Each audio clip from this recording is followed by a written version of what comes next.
Olá, turma, tudo bem? Aqui é o professor Matheus e nesse vídeo a gente vai dar continuidade ao nosso assunto de conjuntos numéricos em matemática, tá bom? Essa é a nossa parte 2. Nessa aula, o nosso objetivo é realizar operações entre conjuntos e representar conjuntos em suas diferentes formas. Então a gente vai aprender operações e representação de conjuntos. Para começar, a gente faz a seguinte pergunta, né? De que forma a gente pode representar conjuntos? Na aula passada a gente viu que a gente tem uma forma de representar os conjuntos, que é como a gente dá uma letra maiúscula, né, para chamar esse conjunto. Então, por exemplo, esse conjuntozinho dos animais, eu chamei de conjunto V, e aí eu coloco o V maiúsculo. E eu digo que ele é igual, abro chaves, né, duas chavezinhas, e coloco os elementos dentro. Então, eu coloquei porco, ovelha, cachorro, gato, tudo separado por vírgula. Isso a gente viu lá na aula passada. Mas existem outras formas de fazer essa representação de conjuntos? E aí a resposta é sim, né? Existem outras formas de representar conjuntos. Quais são essas formas? A primeira é a indicação dos elementos, que foi o que a gente acabou de ver. Coloca a letra maiúscula, abre chaves e os elementos separados por vírgula. Então, isso é a indicação dos elementos. A segunda forma é por propriedade característica. E o que é essa propriedade característica? É você dizer o que esses elementos representam. Então, por exemplo, esse primeiro conjunto V é formado por elemento X, né? Eu abri a chave e coloquei X. Essa barra a gente diz que é tal que. Então, eu tenho X, tal que X são animais domésticos. E embaixo eu tenho A igual a X, tal que X são os números pares positivos. E aí, nesses pares positivos, eu esqueci de fechar a chave, tá? Mas você tem que colocar tudo dentro de chaves. E aí ela é propriedade característica justamente porque eu estou descrevendo o que os elementos X são. E aí eu sempre começo X, tal que X, e escrevo o que é que ele é. E a terceira forma de representação de conjuntos é através do diagrama de Venn. No diagrama de Venn, a gente desenha um círculo e coloca os elementos dentro desse círculo. Então, por exemplo, aquele primeiro conjunto lá, que era porco, ovelha, cachorro e gato, que é o conjunto V, eu chamei agora de V, coloquei dentro do círculo e coloquei os elementos dentro, porco, cachorro, ovelha e gato. E do lado eu fiz um conjunto A, que é representado por números pares positivos, né? 2, 4, 6, 8 e 10.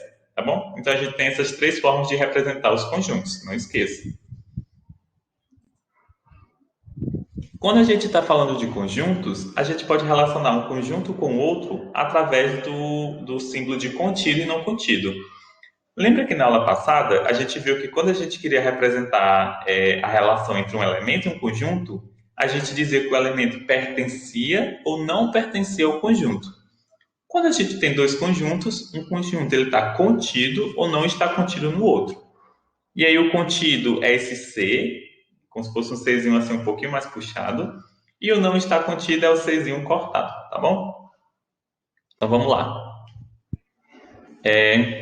Aqui do lado esquerdo eu tenho um, dois, três, quatro, cinco conjuntos. O primeiro conjunto é o conjunto N, que aí eu escrevi ele na forma da sua característica, né? Eu disse que o N era formado por elemento X, tal que esses X são os números naturais.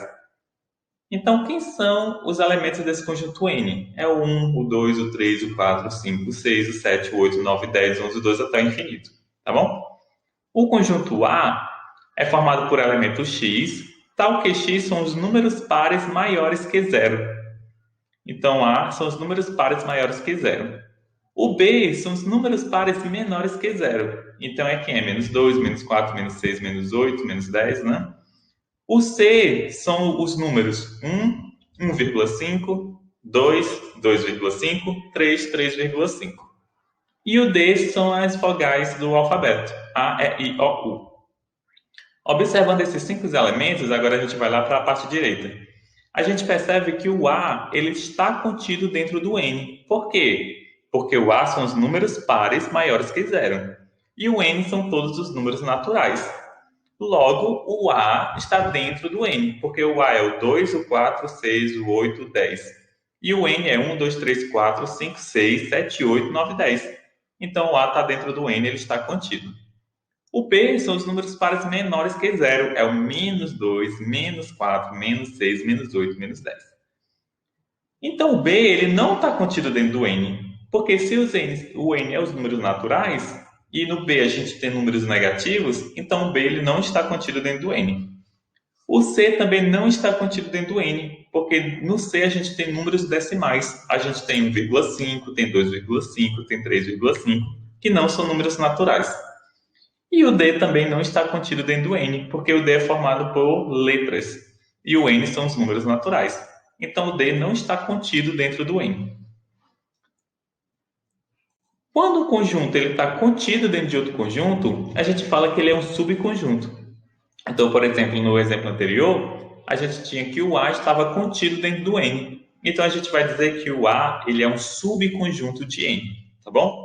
Então, subconjunto é um elemento, é um conjunto que está dentro de outro conjunto. A gente tem algumas operações que a gente pode realizar entre conjuntos. A operação de união é quando a gente junta todos os elementos dos conjuntos que a gente quer unir.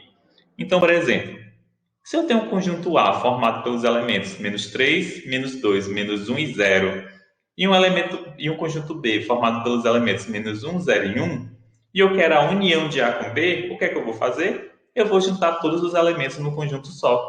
Então lá a gente tem que a união de A com B, e aí como que a gente representa essa união? A gente coloca A união, que é esse U, B.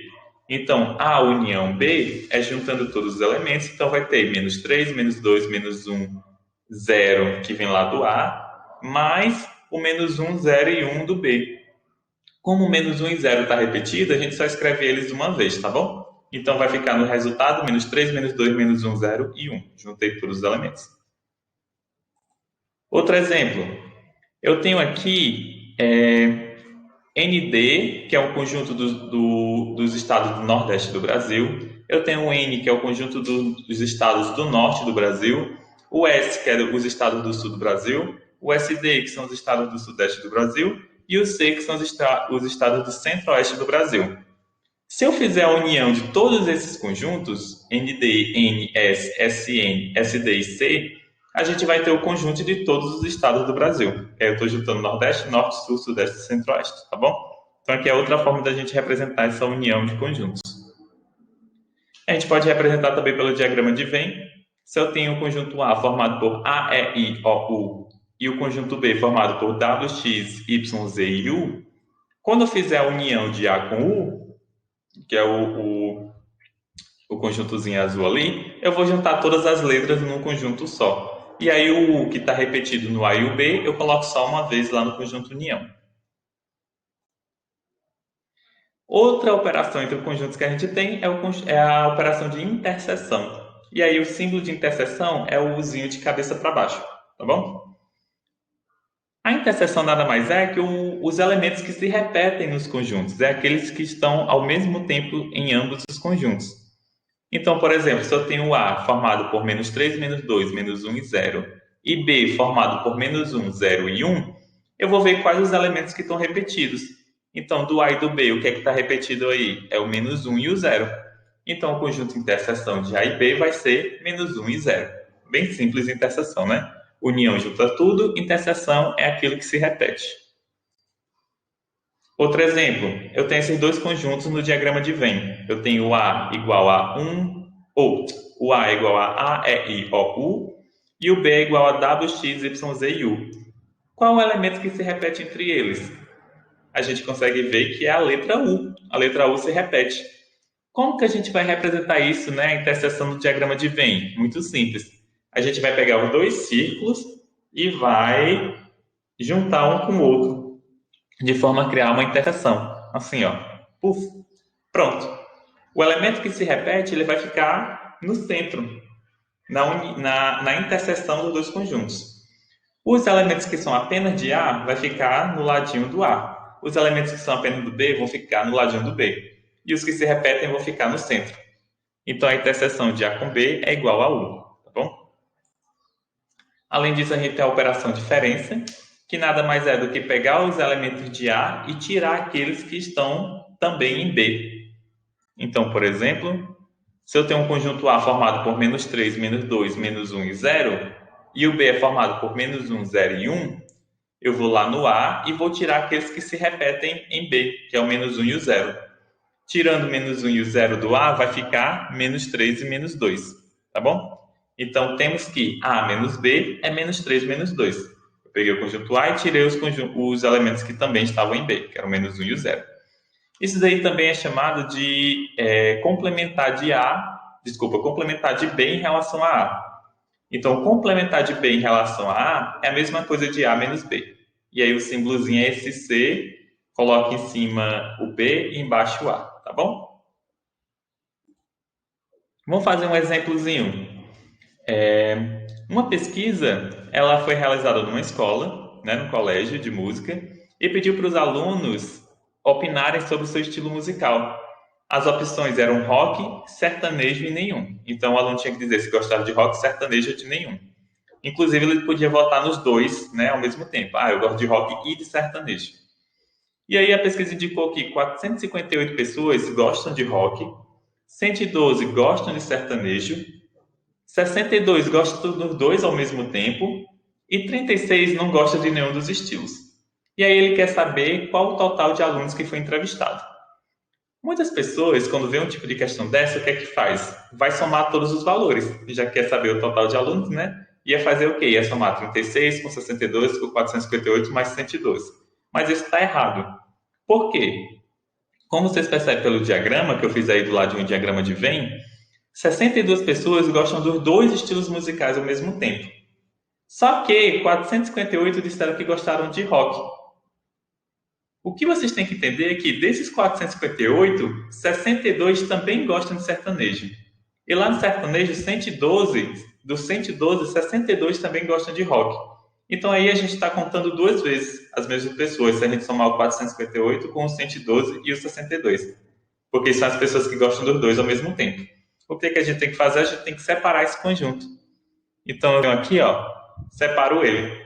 Como que eu separo ele? Lá embaixo eu continuo com os 36 que não gostam de nada e com os 62 que gostam dos dois estilos ao mesmo tempo. Só que agora lá no conjunto do rock, eu tenho apenas 396 pessoas, que eram as 458 iniciais, menos as 62 que também gostam de sertanejo, que já está lá no conjunto de baixo. E lá no sertanejo eu fiz a mesma coisa. Das 112 pessoas, eu tirei 62, que são as que gostam do rock ao mesmo tempo. Então ficaram 50. Agora eu tenho 396 que gostam só de rock, 50 que gostam só de sertanejo, 62 que gostam dos dois ao mesmo tempo e 36 que não gostam de nenhum. Aí agora sim eu posso somar tudo. Somando tudo eu vou ter 554 pessoas, tá bom? Pessoal, por hoje é só. Essa é a nossa parte 2 do Conjuntos Numéricos. Vai ter mais atividades para vocês realizarem, tem leitura também para vocês realizarem. Qualquer coisa, eu estou no WhatsApp, estou aqui no YouTube, estou também no Google Sala de Aula, basta mandar mensagem. Curta esse vídeo aqui no YouTube e compartilhe com seus colegas também de turma, se eles não tiverem tido acesso ainda. E também inscreve aí no canal do professor Matheus Roque para vocês ficarem sempre por dentro das aulas que eu estou postando, tá bom? Até mais!